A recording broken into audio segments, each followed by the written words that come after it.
바둑을 빨리 배우는 방법은 복기에 있고 인생을 빨리 배우는 방법은 인생 돌아보기에 있습니다.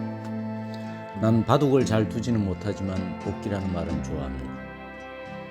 복기란 바둑에서 한번 두고 난 바둑의 판국을 반성하기 위하여 두었던 대로 다시 처음부터 놓아보고 싶다. 무엇이 잘못되었는지, 다시 둔다면 어떻게 둘 것인지, 어느 바둑의 수가 이상했고 어느 자리가 패착인지를 반성하는 것입니다. 그래서 다음 판에는 더 좋은 바둑을 두고 같은 실수를 되풀이하지 않기 위해서 복기를 합니다. 인생에서도 마찬가지입니다. 직장생활 30년을 앞만 보고 달려왔다고 자랑스럽게 이야기하고 있지만 전반기 인생을 돌아보니 그리 잘 사는 인생은 아닌 것 같습니다. 왜 그렇게 앞만 보며 달려와서는 지금 이 시점에서 후회를 하고 있는지 모르겠습니다. 무엇이 잘못되어 그리 되었는지, 또 내가 제2의 인생은 어떻게 살아야 할 것인지 한번 따져보아야 하겠습니다. 집은 커졌지만 가족은 더 적어졌고, 더 편리해졌지만 시간은 더 없다. 학력은 높아졌지만 상식은 부족하고, 지식은 많아졌지만 판단력은 모자랍니다. 전문가들은 늘어났지만 문제는 더 많아졌고, 약은 많아졌지만 건강은 더 나빠지고 있습니다. 생활비를 버는 방법은 배웠지만 어떻게 살 것인지는 잊어버렸습니다. 인생을 사는 시간은 늘어났지만 시간 속에 삶의 의미를 넣는 법은 상실됩니다. 제프 딕슨의 우리 시대의 역사에 나오는 이야기입니다. 내가 가장 후회가 되는 것은 다음의 두 가지입니다. 돈을 버는 방법은 배웠지만 어떻게 살 것인지를 생각하지 않았고, 고령화로 인생을 살아가는 시간은 늘어났지만 그 시간 속에 삶의 의미를 누려가지 않았습니다. 누구나 하는 후회입니까? 아니면 나만 하는 후회입니까? 인생 돌아보기를 위해서는 전반기 인생이 그때 그 시절로 다시 돌아가서 그때의 마음 상태로 회상해 보는 일이 중요하다고 생각합니다. 나의 어린 시절, 학창 시절, 결혼과 직장생활 등을 처음부터 하나하나 떠올려보고 그때의 꿈과 희망을 다시 스크린해 보아야 합니다. 직접 노트에다 어린 시절부터 기억이 나는 사건과 주제를 징검다리 형식으로 기록하면서 나를 회상해 보고 싶습니다. 그 당시 내가 꾸어왔던 꿈과 희망도 기록하고 그때 어떤 마음이었는지도 헤아려 볼 것입니다. 복기의 핵심은 내가 실수했던 일들을 중심으로 하나하나 기억해보고 그때의 마음이 어떠했는지를 기록해 나가는 것이기에 상세히 기록해 볼 것입니다. 인생을 살아오면서 내가 실수했던 일, 서럽거나 비참했던 일, 슬펐거나 기뻤던 기억, 억울했거나 고생했던 기억, 화났던 기억, 비굴했거나 자랑스러웠던 기억들을 하나씩 떠올려보고자 합니다. 특히 남에게 털어놓지 못하고 고민했던 문제나 내가 그리도 미워했던 사람, 배신감을 느낀 사람, 신세를 진 사람 등을 생각하고 기록해왔습니다.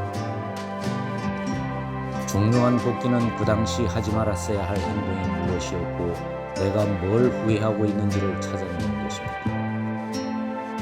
학교를 졸업하고 도시로 나온 나의 경우 객지에서 있었던 서러운 일, 살았던 곳이나 여행을 했던 곳, 이사했던 지역을 하나하나 떠올려 보면서 옛날을 회상해봅니다.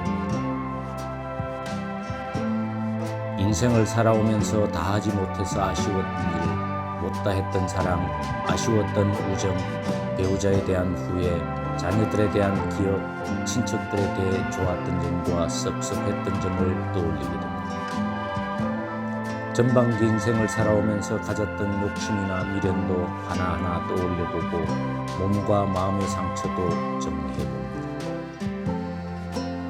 눈을 감고 명상 자세로 생각나는 것들을 회상하고 이를 징검다리 형식으로 기록해 놓았습니다. 이것을 기록하는 이유는 과거에 일어난 일의 패턴을 발견하기 위해서입니다. 3박 4일이라는 인생 돌아보기 프로그램에서 내 인생에서 가진 부담과 상처를 체크해 봤더니 경쟁 위주의 가혹한 기준으로 인한 상처가 제일 크게 나타났습니다. 1위가 경쟁으로 인한 가혹한 기준으로 나타났고, 그 다음으로 나는 다른 사람과 다르다는 특권 의식, 다른 사람에 의존해서 일을 해결하려는 의존 의식이 3위로 나타났습니다.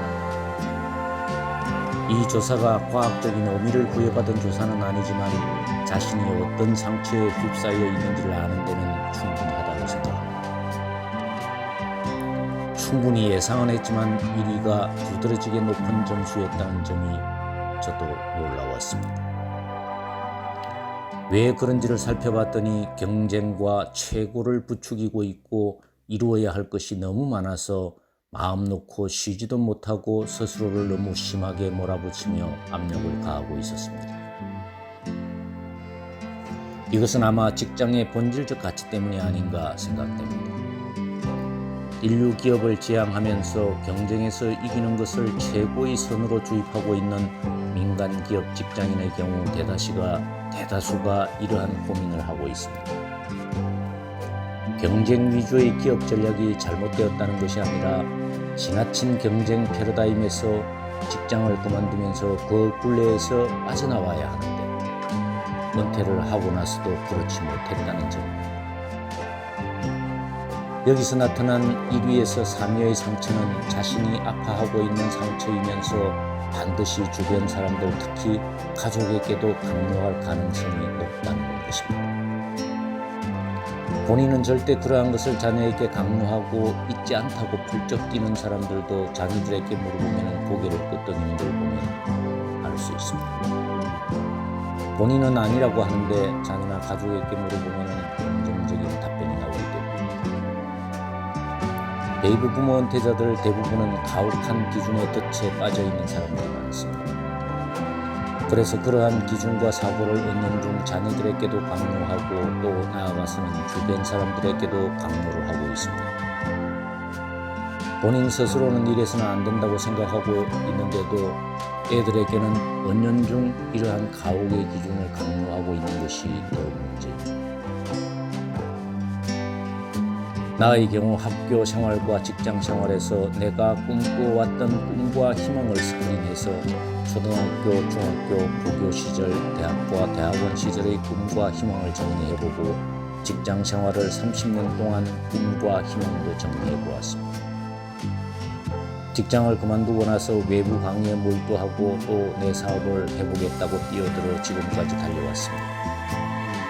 이루어진 꿈들도 있었고 좌절된 꿈도 있었지만 과거에 일어난 일의 패턴을 발견하는 일이 제일 중요했습니다. 어릴 적부터 꿈을 꾸고 실현하고 좌절하고 다시 꿈을 꾸고 또 실현하고 좌절하고를 반복하면서 경쟁의 다람쥐 쳇바퀴를 계속 굴리고 있었던 것입니다. 가난한 시골 아이에서 점차 커져만 가는 꿈, 쉽게 도달하는 꿈, 그리고 올라가기만 하는 꿈을 꾸고 계속되는 다람쥐 쳇바퀴는 은퇴를 해도 끝날 것 같지 않고 그래서 끝이 없는 꿈을 위해 지속적으로 긴장해왔습니다. 문제는 전반기 인생을 마친 지금에도 계속하고 있고 또 쳇바퀴 돌아가는 속도가 점차 빨라지고 있다는 사실입니다. 쳇바퀴를 돌리면서도 뒤를 돌아보아도 안 되고 옆을 돌아보아도 안 되는 집중을 해야 한다고 배웠습니다.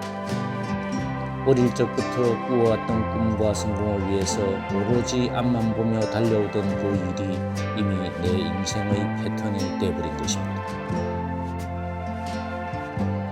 언제 어디서부터 이런 경쟁적인 가혹한 기준이 적용되었는지 궁금해졌습니다. 그 원인을 찾아야 후반기에 그 기준에서 벗어날 것이 아니겠습니까? 전반기 인생을 마무리하고 후반기 인생을 준비하는 나로서는 전반기와 똑같은 기준으로 생을 살아간다면 너무 답답해서 더 이상 살아가지 못할 것 같습니다. 그래서 끔찍하다는 생각까지 듭니다. 내가 이 경쟁의 틀에 들어가게 된 시초는 초등학교 시절로 거슬러 올라갑니다.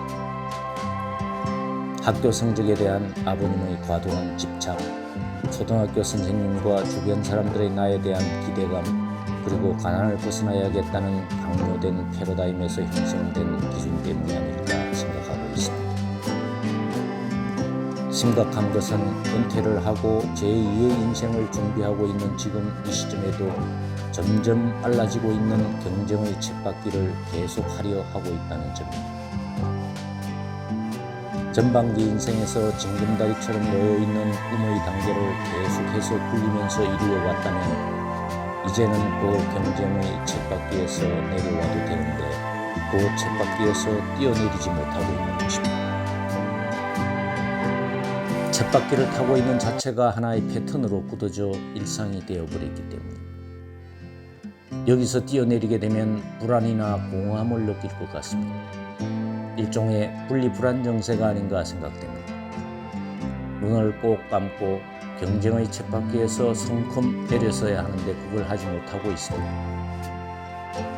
나는 꿈이 현실화되는 과정 하나하나를 다른 사람에게 보여주는 것으로 내 인생의 의미를 찾았던 것 같습니다. 내 자신이 내면의 의미보다 부모와 교사 그리고 주변 사람들의 기대와 가치에 더 많은 비중을 둔 것이 아닐까 생각합니다. 그래서 그 사람들에 의해 관리되고 조종되는 인생을 살아왔다고 생각합니다. 물론 부모님이나 가까운 주변 사람들이 나를 위해 한 좋은 뜻을 왜곡하고 싶은 생각은 없지만 말입니다. 일단 결과가 좋다면 다 좋은 것이 아니냐고 할 수 있지만 내 인생에서 나는 없었다는 점이 나는 후회가 됩니다. 인생을 사는 시간은 늘어났지만 그 시간 속에 삶의 의미를 넣는 방법은 알지 못한 것입니다. 이제 부모님과 선생님은 돌아가셨고 주변 사람들도 떨어져 있기에 더 이상 보여줄 대상도 없습니다. 이제 남에게 보여주기 위한 인생이 아니라 나를 위한 의미 있는 인생을 살아보고 싶어서 이곳으로 왔습니다. 내가 하고 싶었던 일을 하고 내가 힘 닿는 데까지만 하면 되는 내가 주체가 되는 삶을 살아보고 싶기 때문입니다. 점점 빨라지는 경쟁의 쳇바퀴에서 계속 부르는 기술을 그만두고 이제 잘 내려오는 방법을 생각해보고 싶기 때문입니다.